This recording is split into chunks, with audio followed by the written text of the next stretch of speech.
ممکنه فوبیای خیلی از ماها باشه که بخوان در اثر بالا بودن قند خون پامون رو قطع کنن یا بیناییمون رو از دست بدیم. برای کنترلش چی کار باید کرد؟ متفورمین چیه؟ با ما باش.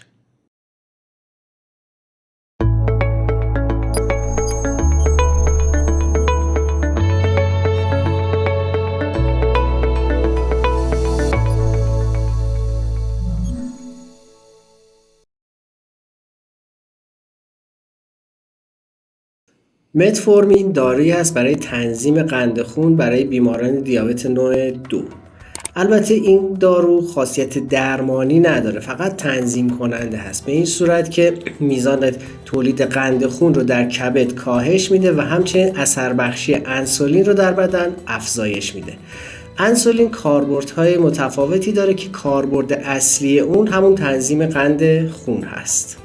مثلا مادران در دوران بارداری میتونن برای جلوگیری از دیابت دوران بارداری از این دارو استفاده کنن. عوارضش برای دوران بارداری 0 هست ولی با نظر متخصص، چون اگر که مبتلا به سندرم پولیکیستیک باشن میتونه احتمال دیابت بعد از بارداری رو بسیار بالا ببره. مواردی که قبل از مصرف داروی متفورمین باید با پزشکتون مطرح کنید، یکی بارداری و اقدام به بارداری هست، اگر داروهای قلبی مصرف میکنید، اگر سابقه بیماریهای کبدی و کلیوی دارید، اگر در 2 روز گذشته عکس برداری با تزریق مواد رنگی داشتید، اینو حتما به اطلاع پزشکتون برسونید. مصرف الکل میتونه عوارض این دارو رو خیلی بالا ببره و همچنین قبل از عمل جراحی حتما مصرف متفورمین رو به اطلاع پزشکتون برسونید. انسولین یک هورمون هست که به طور طبیعی در لوزالمعده ترشح میشه و به کنترل سطح قند خون کمک میکنه. وقتی که این انسولین در بدن کم تولید میشه، متفورمین میتونه باعث بشه که بدن از انسولین موجود حداکثر استفاده رو بکنه. عوارضی که مصرف متفورمین داره شایع ترینش حالت تهوع و استفراغ هستش که البته اونو میشه با رعایت یه سری موارد تا حدود زیادی ازش پیشگیری کرد و اونم اینه که در هنگام غذا خوردن و یا بعد از غذا خوردن این قرص مصرف بشه. از عوارض شایعی که مصرف متفورمین داره خستگی و خواب‌آلودگی، سرگیجه و سردرد، لرز و بیقراری، افزایش ضربان قلب و گرسنگی هست. یه سری عوارض کمتر دیده شده هم داره که مانند افت ناگهانی قند خون، تنگی نفس و کمخونی شدید هست.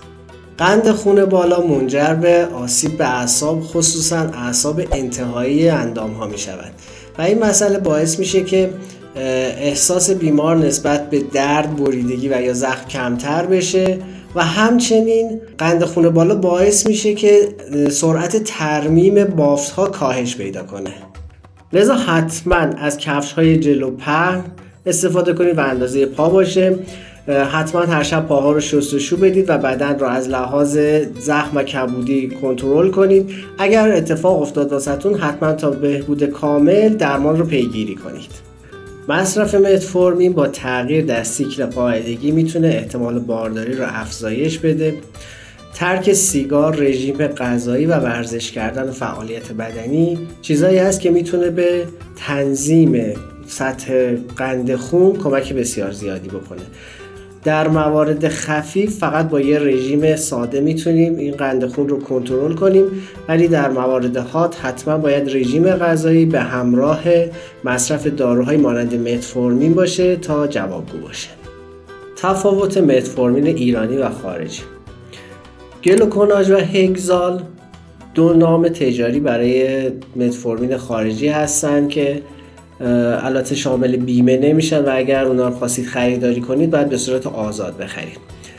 در تاثیرگذاری برای کاهش قند خون هیچ کدوم فرقی نداره نمونه ایرانی و نمونه خارجیش. فقط تنها تفاوتی که این 2 نوع دارو داره در میزان عوارضش هست که مخصوصا برای خانم هایی که مصرف میکنن برای دیابت دوران بارداری نوع خارجیش بهتر هست و همین که حالت تهوع کمتری رو داره برای کسایی که برای اولین بار میخوان رو مصرف کنن.